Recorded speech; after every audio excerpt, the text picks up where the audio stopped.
One of the hottest trends on YouTube right now is ordering these random mystery boxes from complete strangers on the deep web and opening them on camera. I don't know why I didn't realize a clear majority of these videos are fake and staged for their scare factor. But I didn't.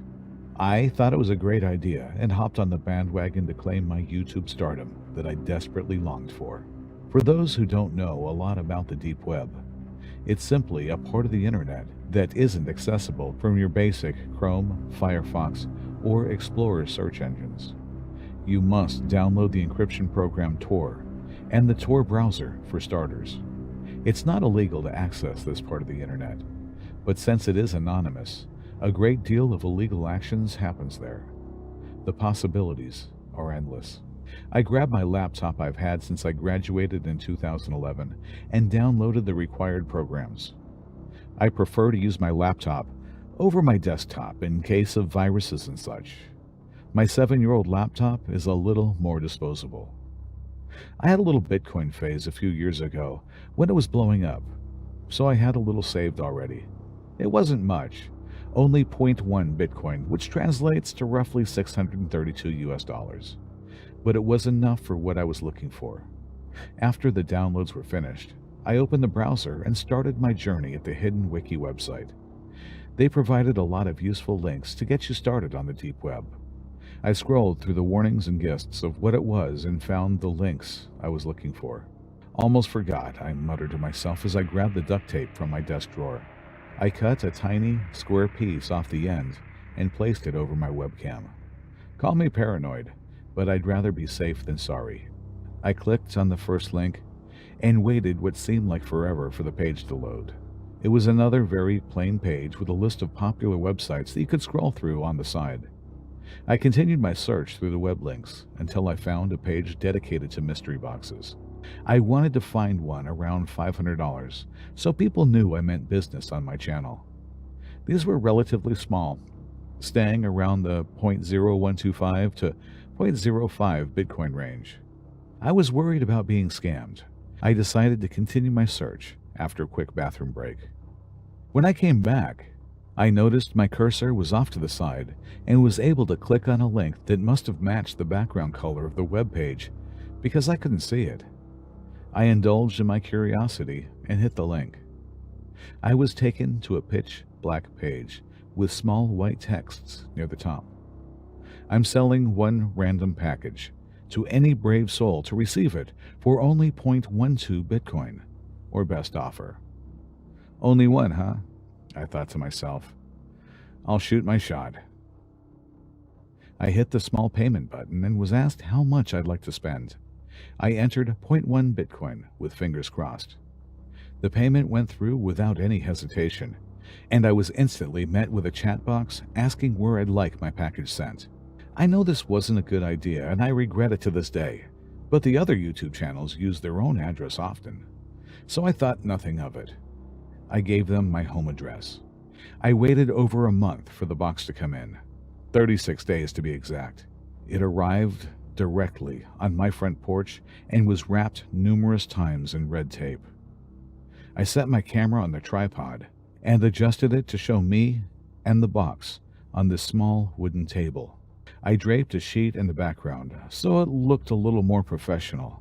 I collected some gloves and scissors so I can bang the video out in one go. Hey everybody, welcome to tonight's vlog.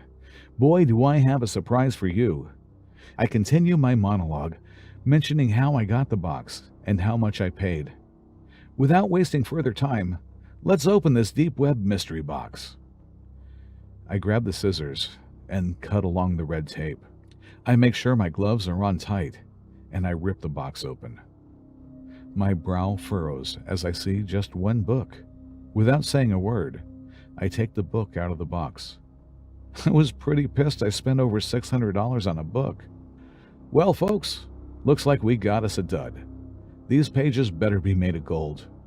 The outside of the book was old and tattered, and it smelled of mildew and mold.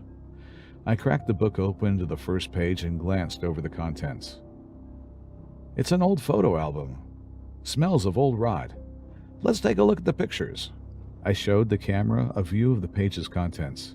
It has 4 pictures on the first page, all labeled by days. The first one says day 1, the second one day 2, and so on. The pictures were taken with an old Polaroid camera. These were pictures of airplanes, random suitcases, a couple of taxis, and some pretty shady motels. Looks like someone's old travel photos. I continue flipping through the pages.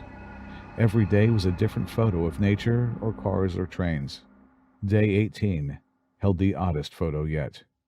It was just a mask, handcuffs, a gag, and a bottle of some sort of drug, it looked like. These people have one hell of a fetish. I try to keep the video interesting. I zoomed into the picture with the camera so everyone can see it. Around day 32, things started getting weird. There was a picture of a house, but not just any house. It was the house I grew up in, my parents' house. My hand covered my mouth as I gasped for air. How is this? I'm unable to form a sentence. I'm at a loss for words. Day 33, I turn the page and see a man and a woman handcuffed and gagged. I immediately expel the contents of my stomach as I see my own mom's scared and crying face, and my dad, face first, in a pile of what looked like black tar. Day 34. This photo is taken inside what looks like a vehicle. I focused my gaze to the dashboard where a small photo is barely visible. It's an old school photo of me. They're in my dad's truck. Day 35. Another house, but this one much smaller. The photo is too blurry to make out the details. My hands are trembling and all I can hear is my heart pounding in my ears. I flip to the last page. I immediately throw the book to the ground and run to the window. I jiggle the hatch frantically and throw it open. Without hesitation, I jump out and run to the neighbors. As I'm running, I turn around for a brief second. What I saw haunts me to this day. A tall, hooded figure stood in my room, looking at me through the window. He stood motionless, before lifting his hands and waving. I screamed for my neighbor who heard me inside and called the cops. I sat and just cried. I cried out of fear for my life. I cried for my parents. I cried because it was all my fault. My lack of common sense got my parents killed, and I will have to live with that forever. If you access the deep web, do not release any personal information, even if people on YouTube do it. Most of it's not real. And always check your boxes. It would have saved me a lot of trouble if I would have noticed the box I received had no tracking sticker on it. It was hand-delivered. Something happened to me a few weeks ago that I planned to keep a secret. But recently it has been eating away at me, and I need to speak about it. The situation involves the dark web, but it isn't like all the other stories you hear of some unsuspecting soul learning of the dark web through a friend, going on it for the first time and browsing around until the inevitable comes across some horrifying page that leaves them sleepless for nights. No, this is the opposite, to be honest. I'm actually the one who would be terrifying these curious souls. You see, I'm a dark web prankster, meaning I spend my free time on the dark web messing with unsuspecting strangers. I join chat rooms and send them links to gory, but obviously fake videos. I play similar videos in place on my webcam in private chats, tricking the other user into thinking that they are chatting with a psychopathic killer. My favorite trick, though, is taking control of their cursor, manipulating the chat room and making the site unclosable unless they turn off their machine. This one gets the most screams and appalled expressions, and it is all achieved through running some simple bash scripts. Now, some people may think this is cruel, but I see it as a service, a free one at that. You see, those people come onto the dark web for these kinds of experiences. They hear somebody tell a scary story of their experience on the big bad dark web, and they want to be able to tell similar stories in a sad attempt to be interesting. They come looking to be terrified, and I ensure they aren't disappointed. Of course, I get my own enjoyment out of it, so it's a win-win. But recently, this has all changed. If you fly too close to the sun, you'll eventually get burned. I am burning. The night started like any other. I got back from work, made some dinner, and after washing up, I logged onto my PC and got to work. I jumped around a few chat rooms, but they were unusually quiet or taking too long to connect. And when they did connect, people left before I got the chance to mess with them. Eventually, I was able to keep someone around for more than a few seconds. They were some bald dude with a gnarly scar across his nose. His ears and face were both heavily pierced, and he had a python tattoo wrapped around his neck. A tough guy. They were always fun to make cry like a baby. The way I usually do these pranks is I keep the screen blank until I see the person. Then I choose from the collection of cam clips I have, and slowly escalate it from there. For this specific instance, I chose a clip of a cute girl who starts smiling and waving. The man smiled back and began typing until a message popped up. "Hi, you are cute." "Thank you. I like your tattoo." We went back and forth typing and discussing ourselves until I decided to start the fun. I took down the video of the girl and replaced it with a video that starts with a man tied to a chair. A masked man then begins to beat the man in the chair with a hammer. To my surprise, the man didn't seem horrified. Instead, he began to wholeheartedly laugh before sending another message. Funny, but I preferred the lady. I replied telling him to shut up or the girl would get it next. Once that message sent, the man's laughter stopped and he began to stare into the camera with a cold, emotionless gaze. "You shouldn't be so rude." That message was the beginning of the end for my pranking. He began to type again, and when he stopped, my jaw dropped and my fun was over. He sent the message, and it was my full name. I quickly moved my cursor up and tried to X out of the chat, but my cursor froze before dissipating before my very eyes. I opened my console and began to frantically type some commands, but each one was denied. Slowly, the chat began to turn black with red font. I was in a full-blown panic now. My heart was racing and I felt like I had spikes sticking into my arms, legs, and neck. I couldn't control my breathing and I was sweating profusely. All the while, that psycho was smiling into the camera, his dirty yellow teeth glaring at me as he continued to type. "Let's have a look, shall we?" The light from my webcam lit up, and sure enough, down in the left-hand corner of the screen was my terrified face staring aimlessly at the screen. My brain was screaming instructions at me, but my body couldn't react. I was frozen in fear. Eventually, I snapped out of it and stood up to turn off my computer when he screamed in a deep, grisly, distorted voice. "Wait!" This stopped me in my tracks. I looked back at the screen and he was gone, but only momentarily. When he returned, he was standing up, leaning over directly into the camera. He lifted his hand, balled into a fist, and opened it, revealing multiple human teeth which fell from his hand and bounced off the desk beneath. Then, he sent the last message. "See you soon, boy." He smiled as the words in the chat room began to fall off the screen, while a loud, screeching noise blared from my speaker. Just then, my computer switched itself off, leaving me standing, staring at my reflection on the darkened monitor. I must have stood there for at least 5 minutes before I snapped out of it and went to bed. I didn't sleep that night. I couldn't. Every time my eyes closed, I saw his horrifying smile, and I heard the disgusting sound of the teeth hitting the desk. I called in sick to work the next day so I could try to relax and went for a run to clear my head. It helped enormously, and 3 days later I had put the whole experience behind me. However, a week ago, about 10 days after the incident, something happened which made me tell this story. At about 1 a.m., I was awoken by some strange banging sounds. I got up in a haze and looked out the front window to see an old maroon-colored Toyota Camry parked right behind my car and blocking it in.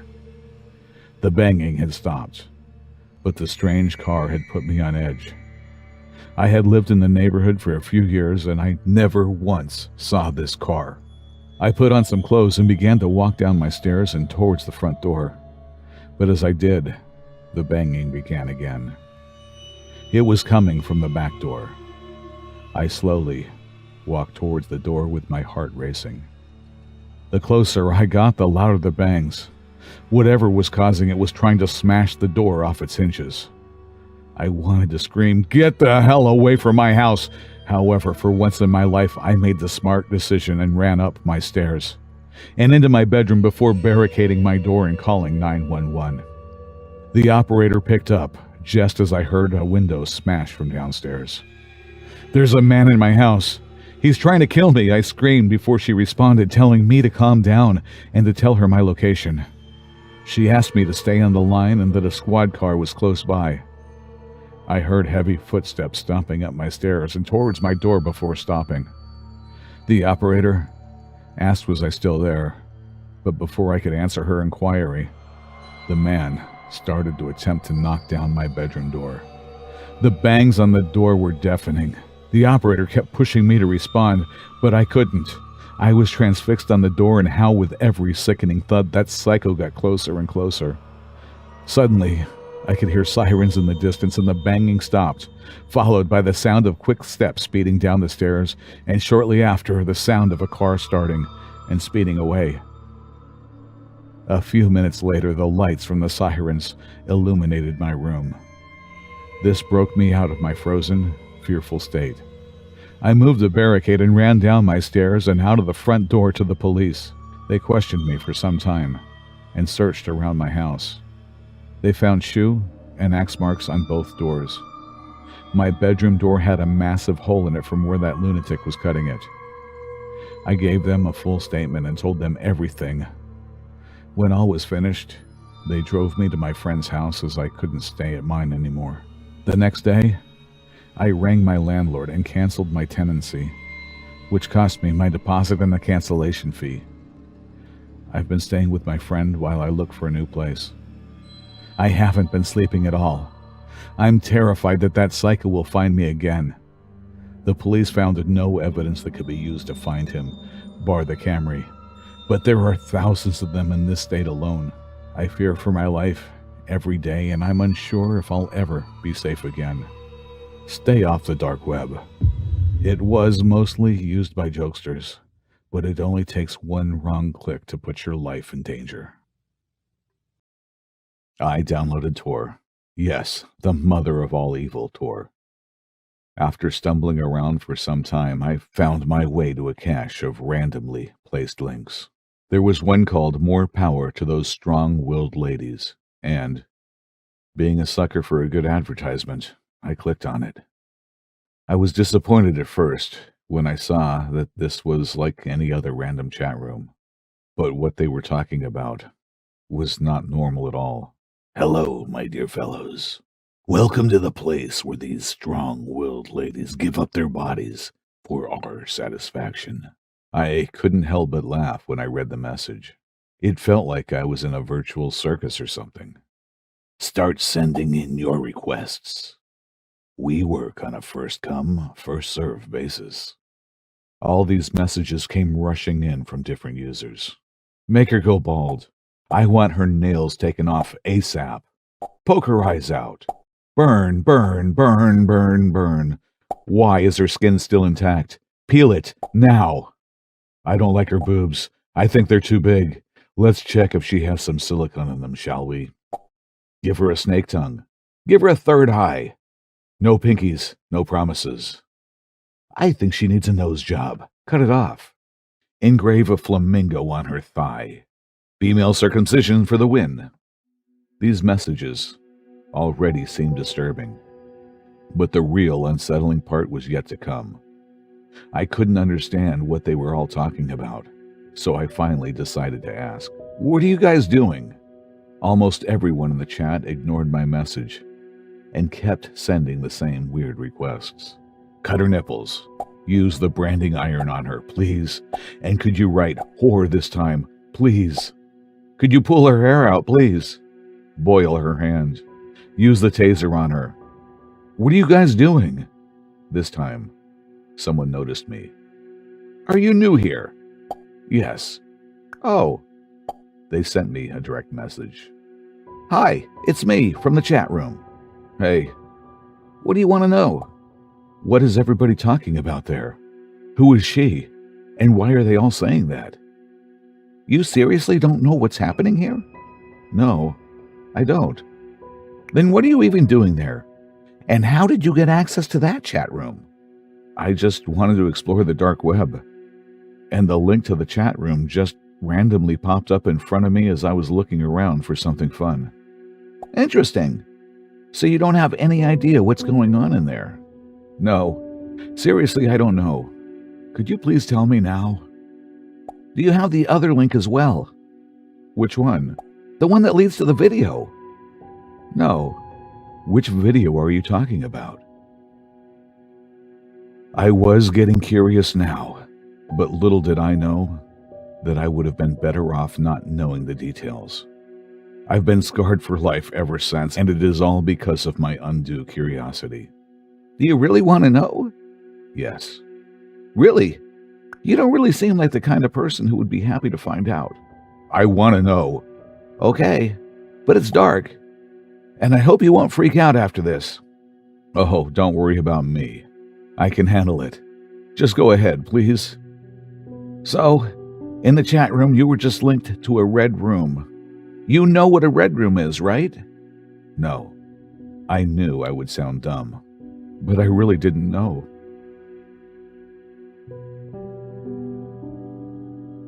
"It's a place where sickos can play to watch live stream videos of rape, torture, murder, and worse." I was mortified at this revelation, but I don't know how you got into it without paying. "I don't know. Do they torture people, or is it just acting?" I really wanted them to say that it was all just scripted. "No, it's all real. And I know how you got there. Anyone can enter the chat room, but only the people who have paid get access to the live stream, and thank God you didn't pay these fuckers." "But how do you know all this? And do you come here often? You have access to the live stream, don't you?" "Yes, I do." "Do you enjoy watching it all?" "No." "Then why?" "I can't reveal anything. But trust me, I'm not one of them. I work for an organization, and I'm trying to hack into their system and stop them." I don't know why, but I believed him. "Why haven't you caught them yet? Why are they still roaming around free? That's disgusting." "We're trying. These people are too clever, and their security system is hard to crack. But don't worry, we'll catch them, and then they'll have to face the consequences of their actions." "I hope they do. Can I ask you another thing as well, if you don't mind?" "Yeah." "Where do they get their targets? And how do they choose their targets?" "They kidnap their targets. At the end of each session, everyone gives suggestions, but they just choose their targets randomly. It's always the easy ones. And do you want to know something else?" "Yes." "I've noticed that it's always one of the members who attended the previous session. That makes us all vulnerable." "But why do people watch them if it increases their chances of becoming the next target?" "It's the thrill that drives all of these people here." I was freaking out. "Don't worry. I'm here for you. I'm here to protect you. Just tell me where you live and I'll make sure to assign someone the duty of keeping an eye on your house." This was when I made the biggest mistake of my life. I believed them and told them my address. I don't know why I did it. I still can't forgive myself for doing it. But everyone makes mistakes. We just talked for a couple of minutes more, and then they went offline. My doorbell rang the next day. I received a parcel, but there was no name of the sender on it, and I couldn't tell which courier company it had come from either. I looked around, but there was no one in sight who could have placed it at my door. I took it inside and was disgusted to find a human hand inside. There was also a letter which read, "We have found you out, brave woman. You'll be our next guest on the show." That line shook me to the core. I just picked up the box and ran towards my car. My breathing was shallow and my heart was beating fast. I drove the maximum speed limit and went straight to the police. I told them everything. Until then, I had not even thought once that the person I talked to the day before could have been the culprit. But they were. I was placed under supervision for my own safety, and the police caught them a week later. The person admitted to 16 murders and multiple assaults. So please, guys, I beg of you, don't ever share your personal information with anyone over the internet. Not until you are 100% sure that the person on the other side is not a psycho murderer. Keep yourselves and your families safe.